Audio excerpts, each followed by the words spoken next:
আমরা আপনাদের সহযোগী হিসেবে থাকতে চাই। আমাদের সহযোগিতা আপনারা অবশ্যই গ্রহণ করুন।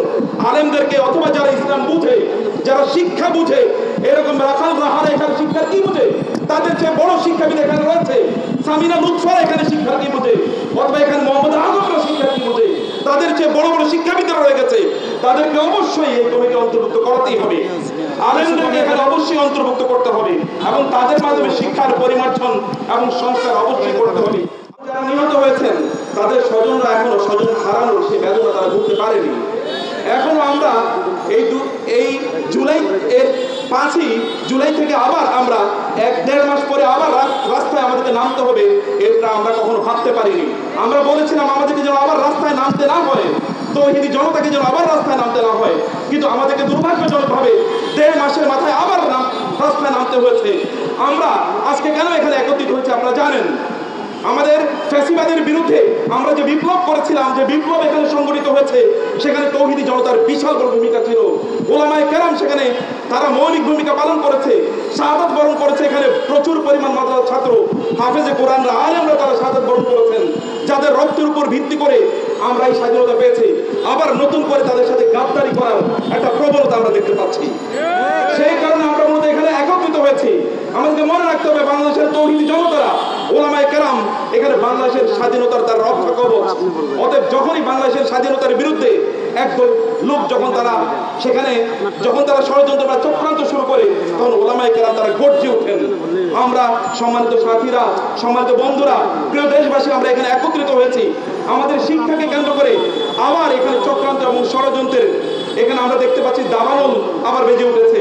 আমরা দেখতে পাচ্ছি এখানে আবার সেই শাহবাগী চেতনার লোকেরা, হতে পারে যে তারা স্বৈরাচারের দোষর তারা ছিল না, কিন্তু স্বৈরাচারের চেতনা, তারা শিক্ষার চেতনা তারা লালন করে।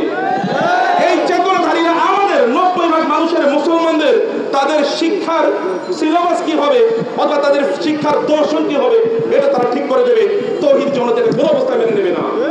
সেই কারণে এখান থেকে আমরা ঘোষণা করতে চাই, এখানে যাদেরকে এই কমিটিতে অন্তর্ভুক্ত করা হয়েছে, এদের মধ্যে চিহ্নিত শাহবাগী রয়েছে, শাহবাগী চেতনাধারী রয়েছে, ইসলাম বিদ্বেষী রয়েছে, সমকামী এই আইডিয়াকে প্রমোট করে এরকম চিহ্নিত লোকেরা এখানে রয়েছে। অবিলম্বে তাদেরকে কমিটি থেকে অবশ্যই তাদেরকে বহিষ্কার করতে হবে। যদি বহিষ্কার না করা হয়, 24 ঘন্টার আলটিমেটাম এখানে দেওয়া হলো, যদি বহিষ্কার না করা হয় তাহলে পরবর্তীতে প্রয়োজনে বাংলাদেশের আপামর তৌহিদি জনতাকে নিয়ে আমরা বৃহত্তর আন্দোলন আবার গড়ে তুলবো।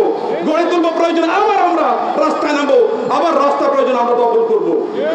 আমরা বলতে চাই, এই বাংলাদেশ গড়ার জন্য আমরা আপনাদের সহযোগী হিসেবে থাকতে চাই। আমাদের সহযোগিতা আপনারা অবশ্যই গ্রহণ করুন। আলেমদেরকে অথবা যারা ইসলাম বুঝে, যারা শিক্ষা বুঝে, এরকম রাখাল রাহারা এখানে শিক্ষার কি বুঝে, তাদের চেয়ে বড় শিক্ষাবিদ এখানে রয়েছে।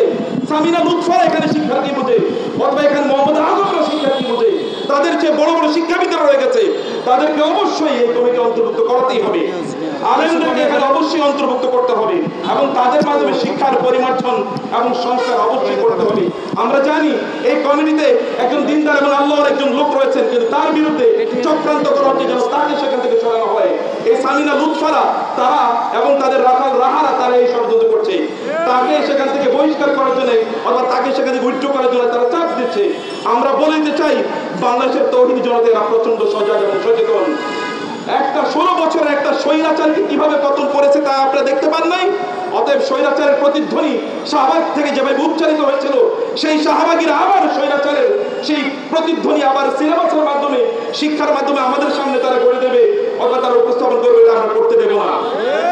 আমাদের বক্তব্যকে ইমিডিয়েটলি যাদের বিরুদ্ধে অভিযোগ আছে তাদেরকে কমিটি থেকে উইথড্র করতে হবে। ওলামায়ে কেরামদের মধ্যে যারা শিক্ষাবিদ রয়েছেন তাদেরকে এখানে অবশ্যই অন্তর্ভুক্ত করতে হবে। আদারওয়াইজ আবার বাংলাদেশের রাজপথ, আবার তৌহিদি জনতা আবার এটাকে দখল করে নেবে ইনশাআল্লাহ। আল্লাহ সুবহানাহু ওয়া তাআলা আমাদের এই দেশকে, আমরা যে স্বাধীনতা রক্তের বিনিময়ে অর্জন করেছি, প্রায় 1500 লোক এখনো পর্যন্ত রেকর্ডে যারা শাহাদাত বরণ করেছেন, 25,000-এর মতো লোক যারা আহত হয়েছেন, এখনো তাদের চিকিৎসা এখন আমরা নিশ্চিত করতে পারিনি, তাদের পাশে এখন আমরা দাঁড়াতে পারিনি, এখনো তাদের কষ্টগুলো আমরা দূর করতে পারিনি। অথচ আমাদেরকে আবার রাজপথে আসতে হয়েছে। যাদের কারণে রাজপথে আসতে হয়েছে তাদেরকে হুঁশিয়ার করে দিতে চাই, তারা অবশ্যই এখান থেকে পদত্যাগ করবেন অথবা বাংলাদেশকে তারা নতুন কোনো ষড়যন্ত্র আটবেন না। ষড়যন্ত্র যদি আনা হয় তাহলে এই হাতকে কিভাবে ভেঙে দিতে হয় তৌহিদি জনতা ওলামায়ে কেরাম ভালো করে জানেন। আল্লাহ সুবহানাহু ওয়া তাআলা আমাদের দেশকে রক্ষা করুন। আল্লাহুম্মা আমিন। ওয়া আসসালামু আলাইকুম ওয়া রাহমাতুল্লাহি ওয়া বারাকাতুহু।